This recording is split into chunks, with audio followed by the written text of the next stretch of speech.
CrimeWatchReacts. Like the video. If you clicked on this video, I highly appreciate you. You feel me?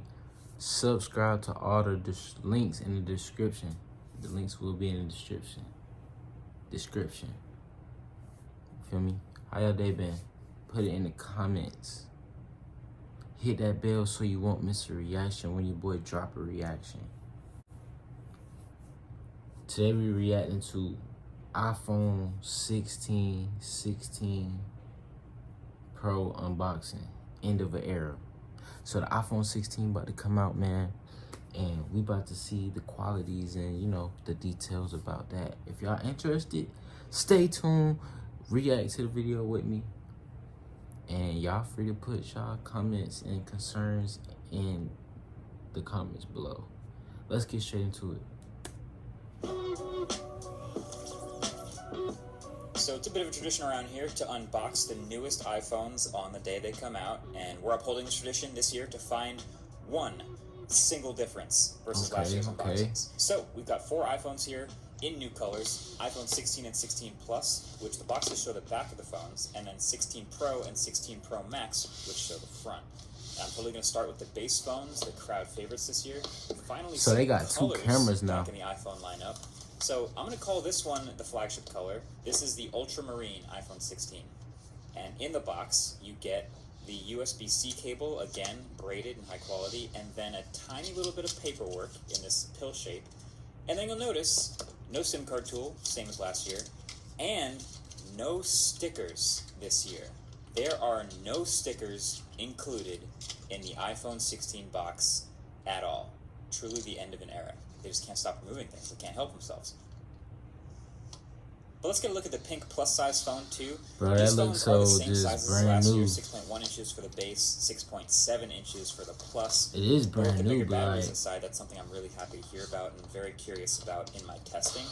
But really, I'm just happy we finally have colors back. So the back of the phone, it's a little more pale, but the glass around the camera is a bit darker. The rails of the phone are a bit darker.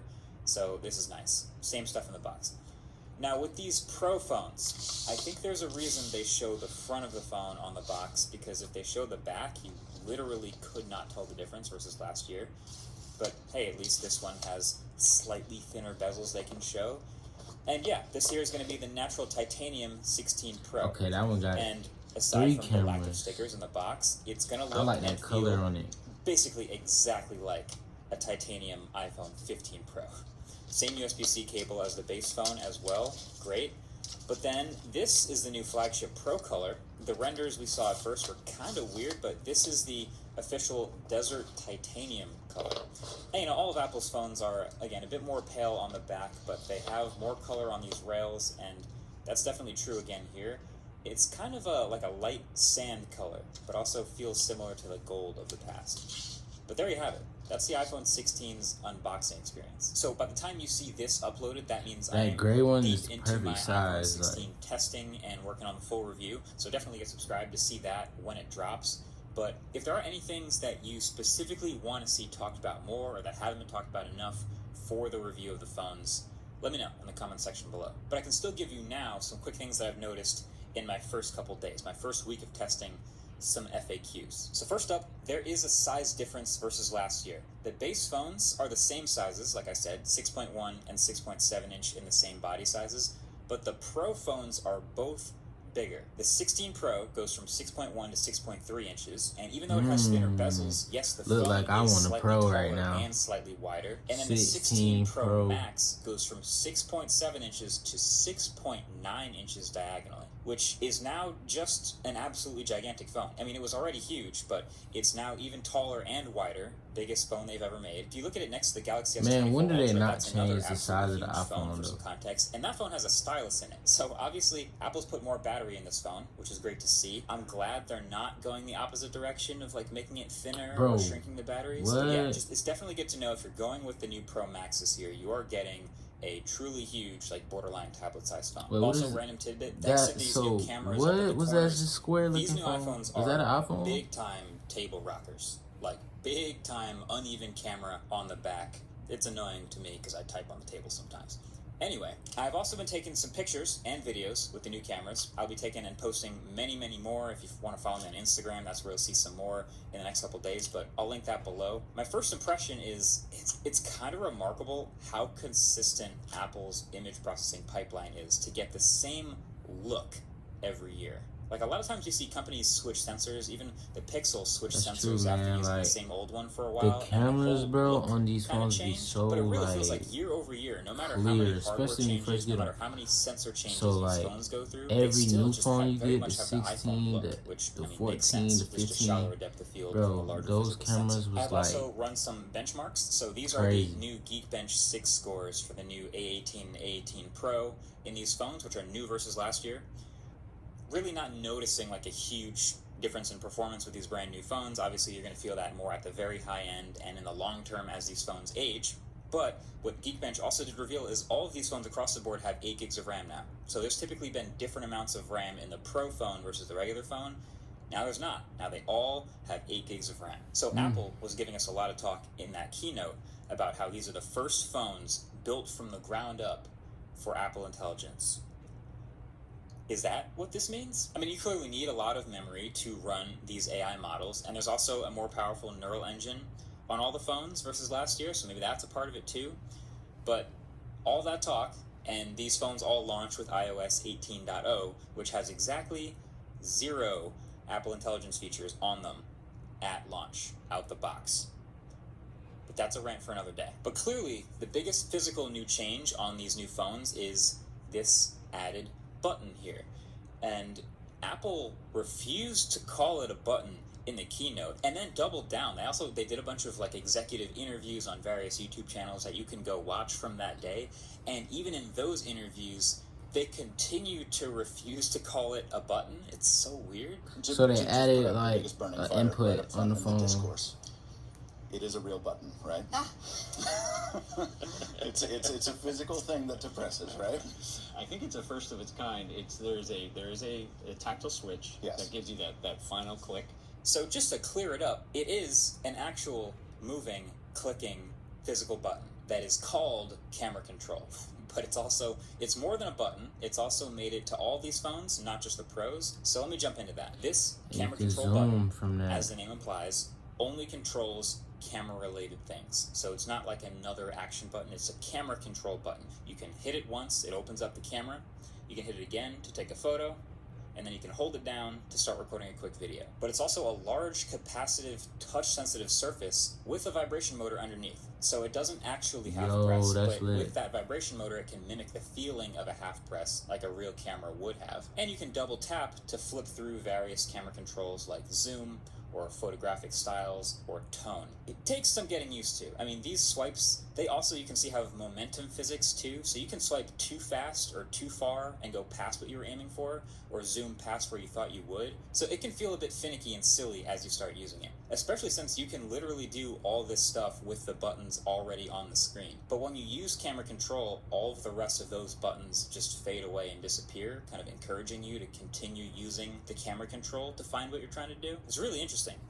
The placement feels like it was made with landscape in mind, but landscape ideally would have been at the corner. But they also know a lot of people take photos and videos like this, so it can't be all the way at the bottom, so they moved it up. So it's kind of splitting the difference here.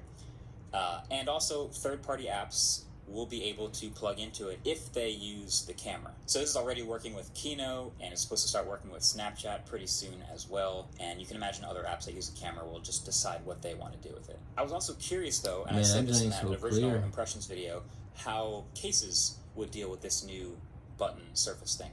So it turns out there's basically 2 options. Option number 1 is just a cutout in the side of the case. Just cut it out, expose it to the finger. So it's fine. That's probably what most cheap cases will do. When they make cases but designed for that means it's no longer going to be flush with the side of the case. But then there's option number 2, which is what Apple's first-party cases do, which is putting in this little insert, which has glass, and transfers the capacitance from the button outside of the case to the camera control of the phone itself, and maintaining that flush feel. And it feels like it works pretty well. The half press still works fine, the swiping still works fine, the vibration motor transfers through, and the Beats by Dre cases also already have this. Yeah, I'm just gonna say that again real quick in case you were just phasing out for a second. There's Beats by Dre iPhone cases now. Like, since when does Beats make cases? Like, why does Beats make cases? I thought, I don't know, there was a theme of, like, Beats being audio products, but there's something new going on here. Maybe now they're just iPhone accessories. I don't know. But yeah, they've got a nice little camera control button thing on their new iPhone cases, which is nice. I kind of wish, and I'm not alone, that this was also Touch ID, but then they couldn't call it camera control, I guess. I wonder if that's in the future of this button. But anyway, speaking of third-party accessories, that's where Dbrand stepped in to sponsor this video. So for this sponsor segment, we're going to be doing something a little bit different. See, screen protectors, not my favorite thing. They're kind of a chore to install between the dust. Man, y'all put in the comments if y'all put screen protectors on your phone, yeah or nay. But that's where channel sponsor Dbrand. If I run out, then I don't got them. But yeah, I get them. To believe that I I can don't be install having them their all the Prism time. 2.0 screen protector blindfolded. So that's what I'm going to try to do. Instructions I've been told are pretty simple. To just get the screen protector, get the phone, and then line it up, which is like that, and then pull the tab, like that.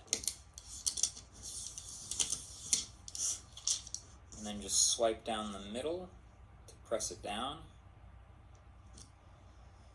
Give it a couple seconds, and then that should be it. Let's see. Twin works for Apple.